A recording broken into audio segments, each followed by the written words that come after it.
So we decided to do this event because, as many of you might know, nowadays brands can be built in different ways, not necessarily through the very traditional marketing ways. So we're going to have a conversation like for the next 30-35 minutes, the four of us, and then we'll open up the conversation with you guys. So if you think about any question during the conversation, keep that in mind because you will have the opportunity to ask it afterwards. So now I'm gonna ask for a round of applause for our panelists, please. So Jacques-Edouard, Simon, and Canel.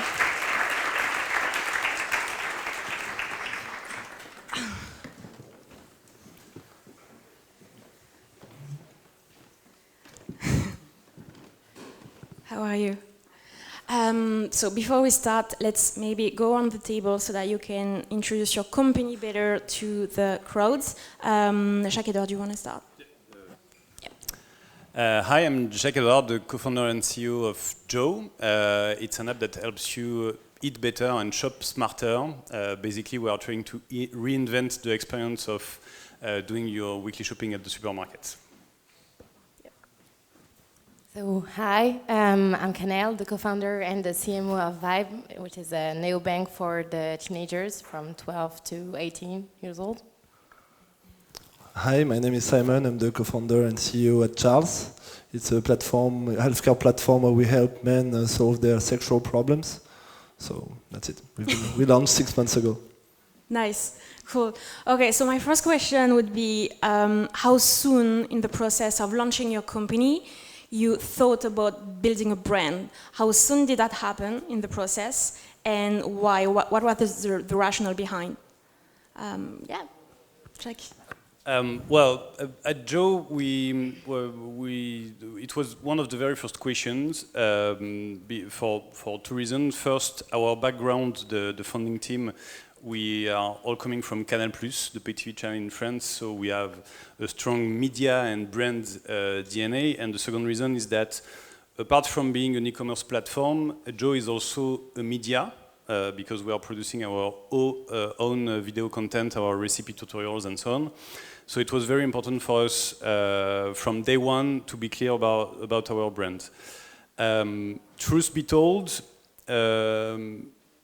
I used to work for a big brand and I had the ability to deploy a brand DNA, but it was the very first time that I had to define from scratch what my brand is and what my brand will be.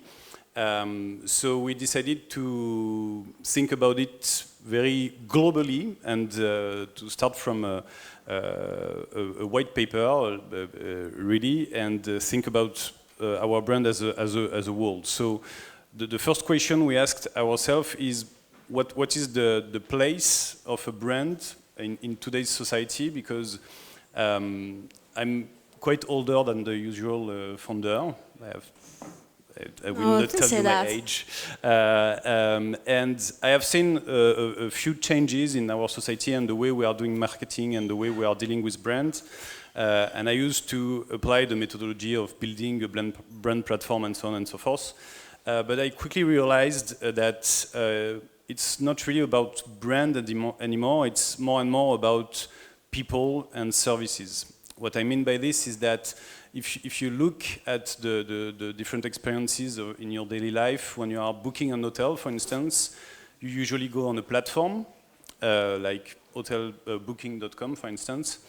And the very first thing you do is you enter by criteria. So you look for a bedroom, a $100 bedroom with breakfast in this neighborhood. This is the very first thing you do, and then you look for the hotel you are looking for. So basically the brand comes second after the service. If you look in the food industry, you have the same kind of logic. Most of the people are now trying to avoid waste and plastic packagings. So sometimes you buy nuts in bulk, so you do not have packaging at all, meaning that the brand basically disappears. And the other way around, brand is now more and more about people. You trust people, you trust influencers. It was really fascinating. We were at Taste of Paris, which is a big food event a few months ago, and chefs were really rock stars, and I kind of had some kind of revelation when I saw that people were really in love with the chef, and they are really, it's really more and more about individual influencers. We buy from people we trust, and maybe not anymore from brand we trust. Yeah, and I think it's one of the major shifts. I can explain it, but it could take 5 minutes more. Yeah, sure. Okay, so so then the question was, what does it mean for us for the okay, let's do the last few decades in 1 minute. We are coming from a world where we used to have faith in our institution. Before the Lumière, it was all about religion. The society was governed by religion. Then we went for a more Cartesian world, where we had the Industrial Revolution, we had the post-war economic boom, and it was all about industry, technology, progress. And in this world, we had faith in our institution, we had faith in our experts and media. And during the last decade, the last 2 decades, we had 9/11. So we were not protected anymore on our own soil. We had the financial crisis, we had the tsunamis, the environmental crisis. So basically what it meant for the society is that we do not believe anymore in our institution. And the religion has been replaced by the institution, and the institution fell apart because we do not trust anymore our institution. And this is the reason why it's more and more about the individual, because now we trust basically just ourselves and our own. So that explains a lot about why community are so important, that explains a lot about why individuals are so important, and why influencers, even if there is bad and good influencers, have so much power, because it's not about anymore the institution. We are now well aware of the fake political speech. We are now well aware of the marketing tactics from the brands, and we do not believe in this anymore. It's all about authenticity, sincerity as people. And well, the key finding of all of this is basically that be authentic, you are the brand, be yourself, and everything else will follow. Great. Speaking about authenticity, Simon, what do you have to say about that? And yeah, so the way we built our brand, I think we launched 6 months ago, and I think we changed 10 times our brand. So I think we did 2 big mistakes at first. It was first to think that your clients are going to be looking like you. So for instance, we wanted to break the taboo of erectile dysfunction and all those things. So we elected to take a dick mascot that we put on the website, for instance, because we wanted to be kind of funny. So I'll say after why it was like a fail. And then the second mistake is to look around and think that models in the US are going to work here. So basically, there is Hims in the US that is very famous. I think some of you must know. It's very successful, and they are super pill orientated. So they're not talking about doctors at all. It's just trying to push you pills. And the way the website is made, it's like you have 20-year-old skateboarders with dreadlocks on the website, super fancy colors and stuff like this. So we started kind of the same way. And then we called the first 500 patients. And all the guys were more like 45-year-old guys, not living in Paris at all. And because what we took from him as well was the packaging. So they were receiving their treatment in very nice Charles boxes and stuff. And the first guys we called, they were all like, I don't give a damn about your box. Like, I'm not proud of having like erectile dysfunction thing on my kitchen table or whatever. And I have to throw them away every week. So I'm like just get rid of that. So we changed lots of it. To understand that we had to focus on like really the doctors, the care that we will provide around it, and the discretion as well. So for us, it was like a big learnings not to focus too much on the brand, and the brand was the experience as a whole, and the expertise and like seamless thing. And Canel, so you're the only one from the 3 of you who is still at the pre-product stage, actually, but you already have a strong brand. How did that happen? So we look at the market for banks. And we saw that there was 3 types of banks. The first one is the traditional banks, where most of our parents are in, like HSBC, LCL, and all the big brands. Then you have the neobanks, like N26, Revolut, and for young adults. And then you have for the teenagers, so from 12 years old to 18 years old. So what we saw was that they all communicate in a way that is not appropriate to our generation, my generation, Gen Z. So it's like when your father is trying to talk to you in front of your friends, and there's this whole situation that's a bit awkward, like "Salut les jeunes." And so we began with Instagram. So we launched Instagram, so where we showed our product and our brand, just our logo, and we launched also a landing page. So the landing page was very simple, was with a very vocabulary that every young would understand, like if I was talking to a friend.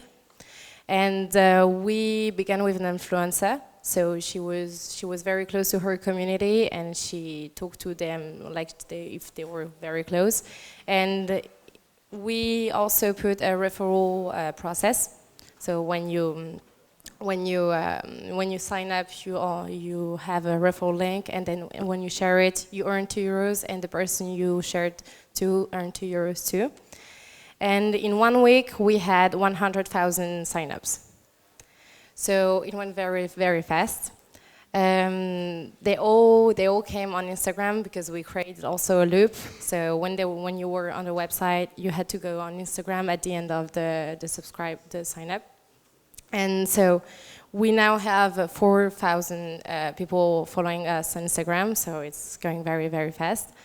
And they all like the way we communicate. So they feel the transparency, they recognize themselves in the way we talk to them. So it's not like a brand talking to them, but more like someone you know talking to you and explaining something to you. So it's very transparent, it's very young, it's very dynamic and funny too.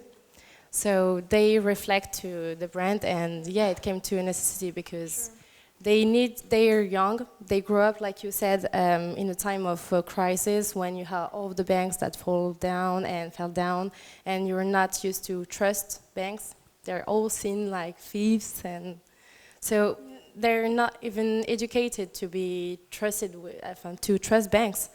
And the way we took the market is very close way. So they identify, they trust it, we talk to them like they were our friends, and we teach them how to manage money. They ask for tutorials, and they understand everything we say. It's not like the bank when you have the hidden fees, and everything is explained. And for the first time, it's Gen Z is talking to Gen Z, and not weird it's boomers trying to talk to Gen Z. It's not the bank for teens made by the old. It's like teens for teens, Gen Z for Gen Zers. So I want to explore the customer experience as a whole, and how you manage it, and how you can rely on it to just feed, obviously, your brand strategy. Who you wanna? Yes. So at Joe, we started with our MVP. We launched our MVP like many startups. When was that? It was 1 year ago. We went very fast. It grew up very quickly. And the very first thing we did was to, in terms of operation, was to make sure that we were able to gather and to harvest as many feedback as possible. And still to date, including all the founders are participating to the support of the application. So each weekend, me or one of my co-founders is on the support. So if you have a problem on Joe during the weekend, it's probably me answering the problem. And it's really important because basically it's the very first and sometimes only touch point you have with your customer in the end. And it's really important to be close to the customer. Of course, we also did customer surveys, focus group to see whether the product was aligned with the customer needs. But really the best way on a daily basis to make sure that you are bringing value to the customer is putting all your team on the support. It's not new what I'm saying, but it's really, really efficient. When the tech team is on the support, they instantly identify bugs, they instantly find new ways to create features. When the food team is on the support, they instantly understand whether the recipe description is accurate or not. When the marketing team is on the support, they can understand whether some features are well understood or not by the customer. So it's really important to gather feedback. And one more time, it's really important to then optimize the service and make sure that you choose and you prioritize the features accordingly.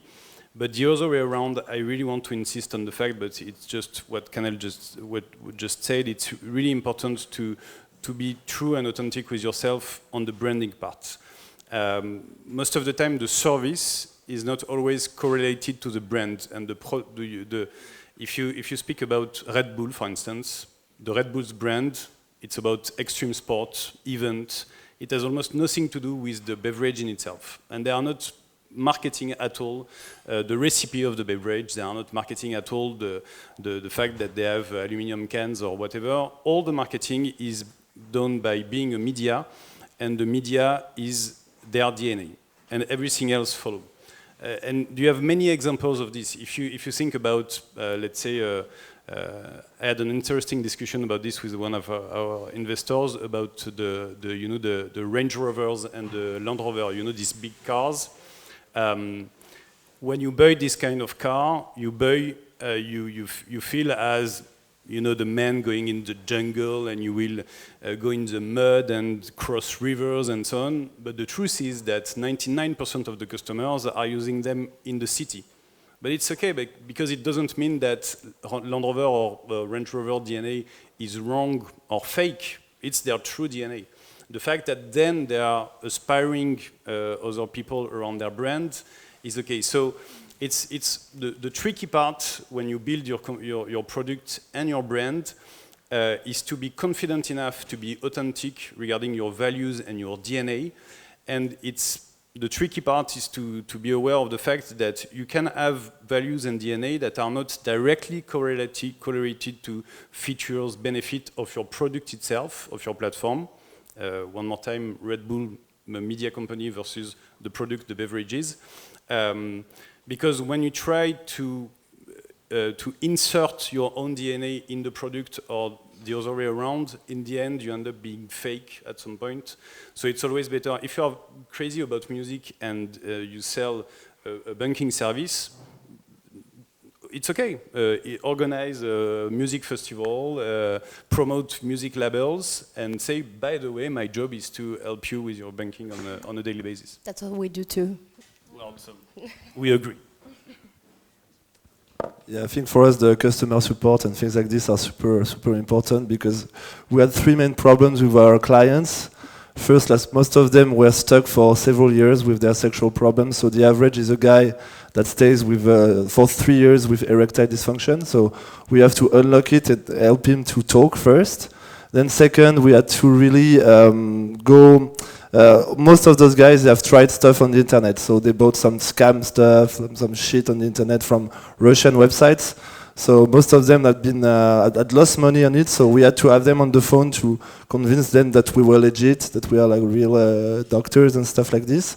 And in the end, for us, it's as well a very important way to understand them and to make them comfortable all along the way. Because a guy is going to open up to a doctor, then he's going to have treatment. He has to follow the treatment. It has to be efficient for him. So at first we really wanted to create a startup with like as few human support as possible because it's scalable, blah blah blah.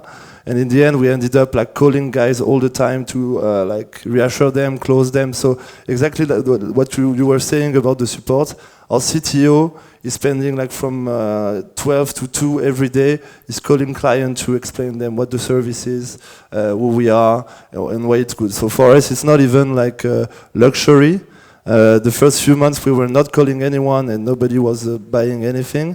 And now we're calling like everyone and everything is working super well.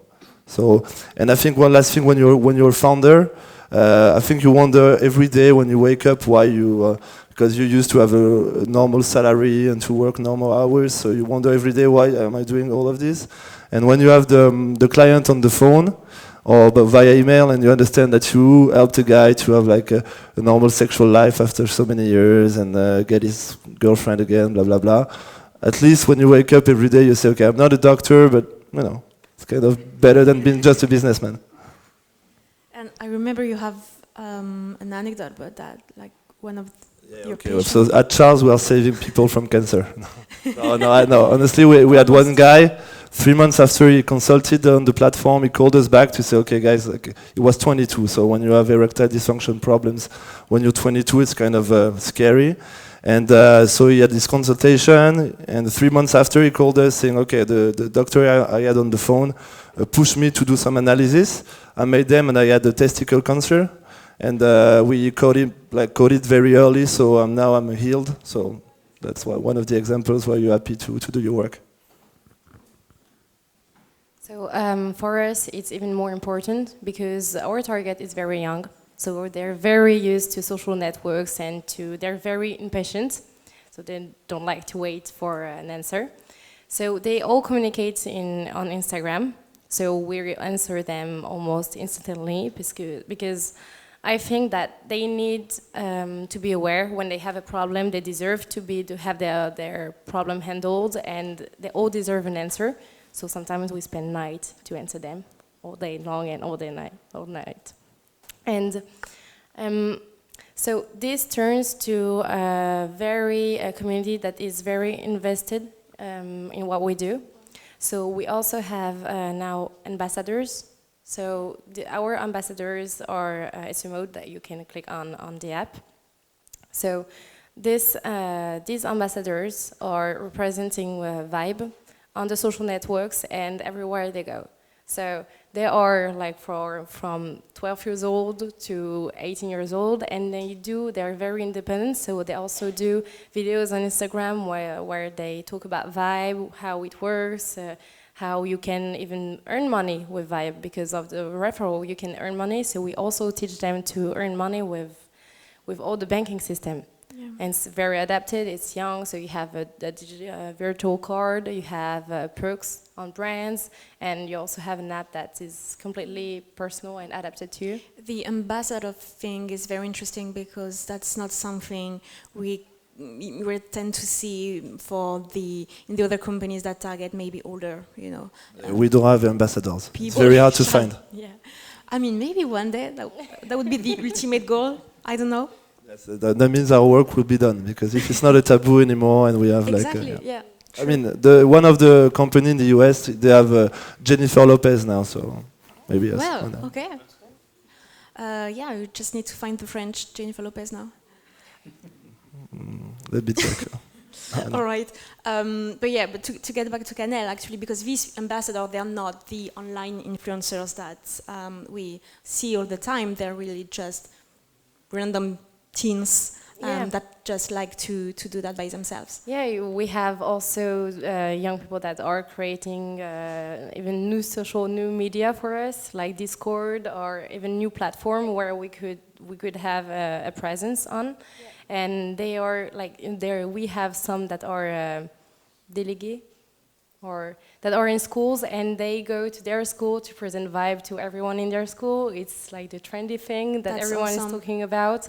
We have also the impact of the influencers that have more than 1 million sometimes following them, and that's something that the young need to have, because it's credibility. Yep. because they listen to these influencers, and having these influencers talking about us is credibility and even more trendy. And just to give you an idea of the level of impact of this type of initiative, they were ranked #1 on the App Store, in the French App Store for 3 days in a row. Last week. In front of Facebook, Instagram, WhatsApp. Actually, very, very few startups can do that. So that's actually super impressive. Yeah, we launched the pre-app about 4 weeks ago, and we have now more than 150,000 pre-orders of the card. Yeah, so that's awesome. Jacques-Edouard, speaking about the community thing, I know you have something like 100,000 followers on Instagram. Yes. As you said, you're media. How that nurtures the brand? How much involvement? We invested a lot. Joe is very specific in the sense that, of course, you are seeing an e-commerce platform to basically do your weekly shopping, but we are not just an e-commerce startup company, we are also a tech company, because behind all of this we have deep tech, artificial intelligence for all the recommendation engines, because we recommend menus, we also recommend products, and it's based on an analysis of your purchasing history, so it's deep tech. And we are also a media company because what you buy on the platform are the recipes, and we produce in-house each and every recipes, to make sure that they are compliant with the guidelines of our service, meaning that we want to make sure that each and every recipe is life-proof, because we are here to help on a daily basis. So the idea is not to put you 2 hours each and every evening in the kitchen, the other way around. The idea is to give you cool recipe ideas that are easy to make each and every evening. And the cool thing about this is that since we are producing our own content on the platform, we are also our own media, because we are also publishing these videos on Instagram, Facebook, YouTube. And that's one of our main channel of acquisition. I have to say that it's still a tricky business because food is really all over the place. So you have pictures of granola and things like this from the morning till the evening, from your friends, the restaurants you are following, the recipe editors you are following. So it's very difficult to emerge in this kind of environment. So of course, it's extremely powerful, and we've been able to ramp up a huge community in a few months. But one more time, the best way to attract a new customer is through the community. Today it has to happen. Most of our acquisition, more than 50% of our acquisition, comes from the referees, so the people sharing referral codes between each other. And regarding the brand DNA, obviously what they see on the platform is a cool, beautiful and professional content, but what people are talking about, it's the little section on Instagram, the team section, where it's moment of life at the office, and we are just us doing sometimes stupid things. But everybody is speaking about this. I mean, each time that I'm currently hiring a lot, we have a lot of positions open if you're interested. I have on average 4 to 5 meetings a day because we are really hiring heavily. And I think that in 80% of the cases, the candidate says, "Oh, I saw the team section on Instagram. You look like a very funny team. It looks like there is a cool atmosphere in the open space and blah, blah, blah." So, and when we analyze our own brands, we had the discussion with Maud last week. There is basically 3 different phases when you build the brand of your startup. At the very beginning, you don't have a lot of money, so most of the time you do something that is okay. You do your best to do something that is aligned with your DNA, but you don't have a lot of money, so the content is okay, but it's not amazing. The second phase, most of the time, is the phase where your brand is beautiful, meaning that you are producing professional content. You now have enough money to hire a graphic designer, a photographer, and so on. So you are producing professional content. And I'm well aware of the fact that it's our current state. We are not yet in the mature stage of the brand. And the latest stage is when you are actually deploying your true brand DNA, when you are finding your singularity, when you are, one more time, authentic, and when your values are clear. And in this stage, you are able to find your just do it from Nike or your think different from Apple. And I used to use the metaphor of the furniture at home. When you have your first apartment or flat, you find furniture in the street. You ask your parents or friends if they have a chair for you or something like this. Then you move to IKEA. So IKEA, you're sure that it will be beautiful, but in the end you have exactly the same thing that anybody else. You do not have your own home, household, and your singularity.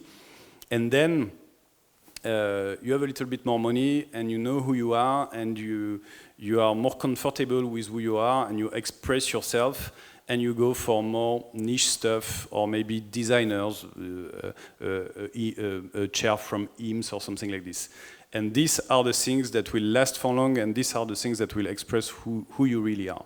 And most of the startups are stuck in the IKEA phase, whether because they are not equipped to deploy their true DNA, or whether because they are services. And it's okay. I mean, the Spotify, it's an amazing service. If I ask you what are the values of Spotify, or the vision, you don't care. You just want a music platform that works very well, and it's already something amazing.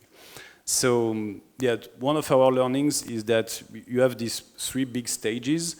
It's already super cool if you are at stage 2, and then if you can push a little bit more to find one more time your just do it. But this requires a lot of effort, a lot of energy, and a lot of you have to be true to yourself, basically your team and what you are trying to build. So Simon, you're very much still at the first stage with Charles, yes. But you did something interesting, yes. Pretty sort of old school. I'm joking, obviously, yeah. but you did this. But basically, our clients are very old school, so nobody is really on Instagram. It's more like 40, 50-year-old people. So for us, and since we had this big challenge of building trust, when we launched, we didn't have lots of money, so it can be a good advice for many of you that are starting companies. We wanted to build this trust with press, of course, because on the website we need to demonstrate that we are a legit company, that Le Monde wrote about us, that we have videos from France 5, etc., etc. So when you start a company, nobody cares about you except your mom, basically. So you're going to write to a journalist and they're going to be, okay, fine, just another one. So what we did is that we launched a big poll with IFOP, so a national poll, on erection, trying to find some nuggets and some twists. So basically one of the twists was to prove that people that were consuming a lot of Netflix had a lot of erectile problems. So it worked with the statistics. So when we launched the company, we launched at the same time the poll. So lots of journalists wrote about us because of the poll, not because of the news that we launched the company, but because we were launching this poll as well. And one very good thing as well with this, if you do SEO, and for us it's a big challenge to have SEO, what you do, you can do a deal with the polling agency, so IFOP for us, and you can host the whole survey on your website. So basically, anytime a journalist is going to write about the poll and about your company, he has to put the source link that brings back to your website. So I don't know if you know about SEO, but for us, like with 10,000 euros just for the survey, we got back 300,000 euros of SEO links. So it's a very good, for us it was really both like building the trust, because we can say on the website, everybody wrote about us, and in terms of net linking and Google ranking, it was amazing. So if one of you and really I guess it's a lot of also investment in terms of when you're early stage startup. Would you say how much you spent on the agencies and on this whole PR stunt? Yeah, 10,000. 10,000. Yes. Okay. And it brought us back 300,000 of value, like links from Le Monde, France 2. We had like 5-minute reportage on us on France 5, things like this. So it's. Canel, I know you didn't spend anything. No, so we didn't spend anything yet because we work with the referral links. So even the influencers that shared what was Vybe, so they put their link in their stories, and when you swipe up, you just have to sign up, and then it makes €2 for the person that is signing up, and €2 for the person that shared the link. So sometimes you have like micro-influencers that have like €800 because they share it to their school or even on the social networks. And that's how also we got to the first on the App Store. Yeah. So in how much time? How much time did that take so that you could be ranked #1 on the App Store? It was a matter of several weeks. It was about 2 or 3 weeks. Okay. So because when we launched the pre-app, everyone was waiting for it. So we had a whole teasing turning around the launching of the pre-app. And when it came out, it was a big thing. So, but it's a pre-app. They can't even open their account yet. So it was a big thing. Everyone shared the links, so everyone could share it directly on their phone. So we had the referrals were working even better than ever. And so everyone was downloading the app. Influencers now contact us. We don't even go to see influencers. They all come to us because it's the trendy thing. It's the service that they can identify to, because we talk to them like their friend. So each time we communicate on Instagram or with influencers or even on messages with our community by mail or Insta DM, we talk to them like you too, with lots of heart or lots of emojis, so they can feel comfortable, like the way you talk at the family, for instance. You feel each time you talk to someone at the family, you feel comfortable. It's a lot of share and care.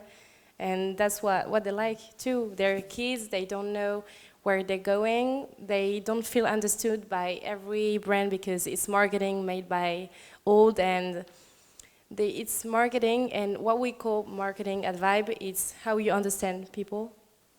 How you do to understand people. It's not just something you do to do acquisition, because now it's not working that much anymore. Everyone wants to be understood, everyone wants to have something in what they believe, and something that they can identify to and have it, appropriate it to and it. Feel special. Yeah.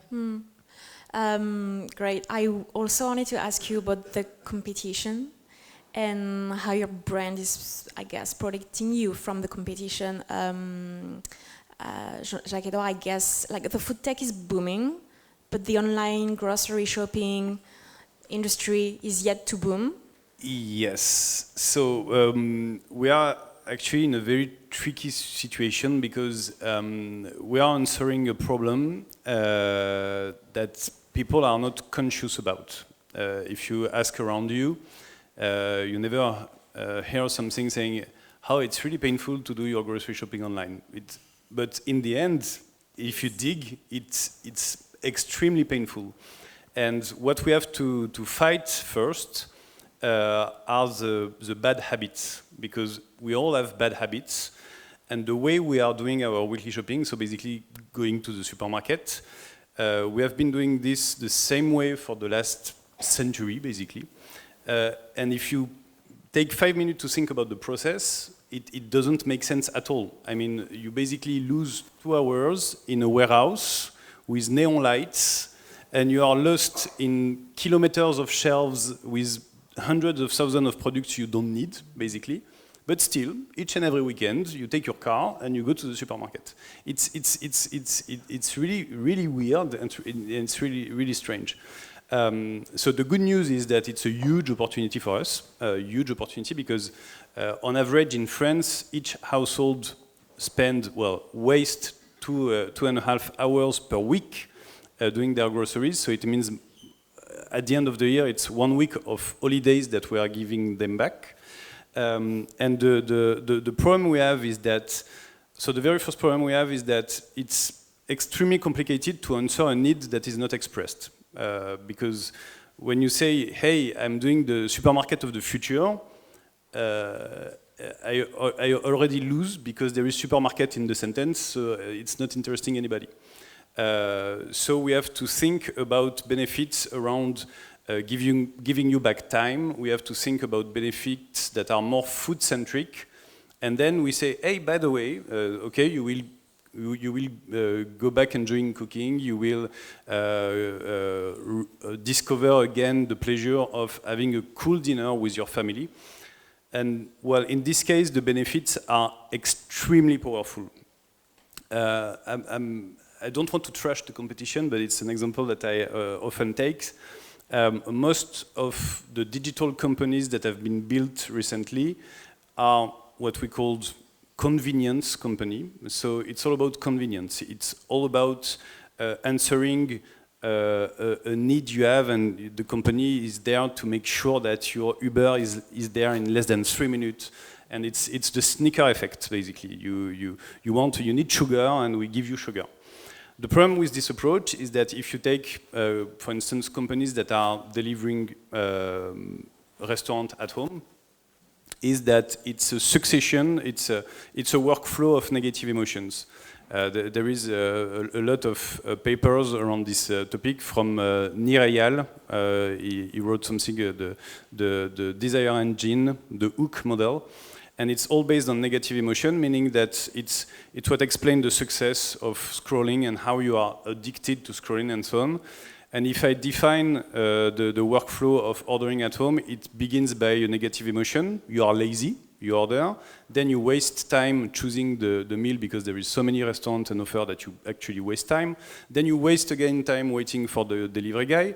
Then you feel sorry because the guy who rings the bell is frozen in the winter, sweating in the summer, and you put the guy in the street because you were too lazy to go to the restaurant. So it's terrible if you think about it. You end up eating something that is lukewarm in a plastic dish, in a plastic plate, and it will never be as beautiful and as tasty as if you went to the restaurant. And the output of all of this, it's basically a mountain of trash on your table. So it's negative emotion from the beginning till the end, and it's exactly the sneaker effect. You need sugar, you have sugar, 3 minutes of pleasure, and then you feel guilty for 2 hours. Hopefully, if you have a soul. Thanks, we all feel bad now. Yeah, sorry for this.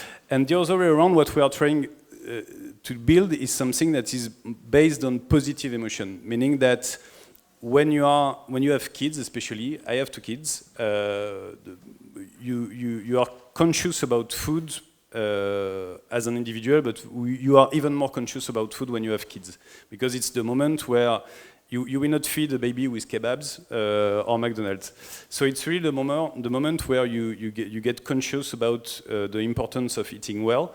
And when, as a parent, you move from putting pasta on the table because you didn't have time to think about the recipe or go for the shopping, and your kids are like, oh, no, not butter pasta again, blah, blah, blah.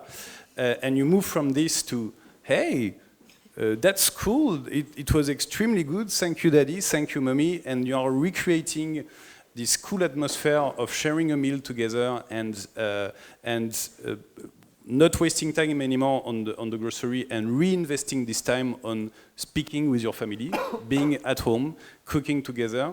Then you build something that is extremely powerful. And and it ends up being a viral loop because people are so proud of what they did that they share a picture of Instagram saying, oh, I wasn't aware of the fact that I'm a chef, my kids loved it. And basically they are expressing the benefits of your app. So you do not have to make marketing at all in the end, because they are saying saying loud to all their friends that they enjoy the service of the app, and you will never see someone Instagramming the plastic bag of Deliveroo or Uber Eats. But on Joe, it's a huge viral loop because they are so happy with the experience that they end up being our own ambassadors.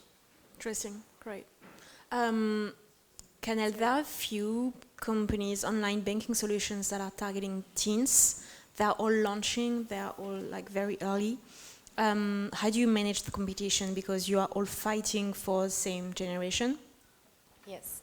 So today, Gen Z is not much bankerized. So that's the new generation everyone wants to have, everyone wants to talk to, and everyone wants to reach. So we had competitors that were on the market for a few years ago, 1 or 2 years, and we only began 5 months ago. So all these competitors are built by people of age from 30 to 50 years old. I'm not saying you're all old. Oh, well, you said it. Yeah, I mean it. No. But they don't understand how Gen Z is considered. So Gen Z is the generation that is going to support everyone. It's the new generation. Everything is based on independency. They are all impatient. They want everything instantly, and they want to be understood. Again, they want transparency, and that's what we give them. So we give them transparency on how we work, on how we process, and everything we do, how we process like the steps we do. So when we have the first card or the first version of the app, we also have a community of beta testers who wants to test every pre-app, every new functionality that is being released. And that's true. I mean, if you guys go to the Vybe Card's Instagram account, you can see on their stories that they are super, super transparent about where they are, if they are struggling to do something, to hit certain milestones or everything. And I guess that's also a big difference with major players that don't do that at all. Yeah. There's also lots of questions about data, personal data, which banks don't truly talk about, and you're talking to minors, underage children, teenagers, and so we are also transparent about that. So we inform them that their data are protected. We inform them how we use what they give us in order to provide them something that is very personalized and very adapted to them. And when you talk about how you become viral, it all become viral because we launched just the face of the card, and we launched just a concours to see how you can personalize your card. And when you type hashtag Vybe card, you have thousands of cards that are being personalized, and they post it. So they create even accounts. We have lots of fake accounts talking about ambassadors, beta testers, how the card are going to look like, and it's all viral. We have also YouTube videos talking about how Vybe works, and all of this virality came very quickly. And that's how all the competitors not went down, but how we grow way more than our competitors. They're not viral at all. They don't even communicate with their community. They don't talk to them like if they were a true person. They talk to them like if they were just customers, and that's the difference. They don't have a very close contact with them that we have. Gen Z needs a true contact. They need to be independent and to know that everyone considers them independently, and not to be just customers you talk to with good marketing. Super interesting. And I guess, Simon, you don't have any competitor actually in the French we have market. two types of competitors. Like we have either illegal websites, like I told you, they can sell anything, or the big guys like Doctolib, Care, all those teleconsultation, but generalist guys. So the way we protect ourselves is being very vertical, very specialized, because everything we produce is about sex. The main thing for us was to attract the best sexologists in France. You only have 300 doctors that are sexologists in France, so that was the main challenge, to have them. So we've put a lot of effort to convince them that teleconsultation, since it was so new, was something effective, etc., etc. So now we just have, I think, the best in France. And that's how we can really compete against like Doctolib and those guys, because we go from the consultation to the product, which they don't do, and we do only sex. So we are way more relevant. If you go on Doctolib, you have no sexologists at all. So we're kind of alone on this niche. This segment. Okay, yes. Cool.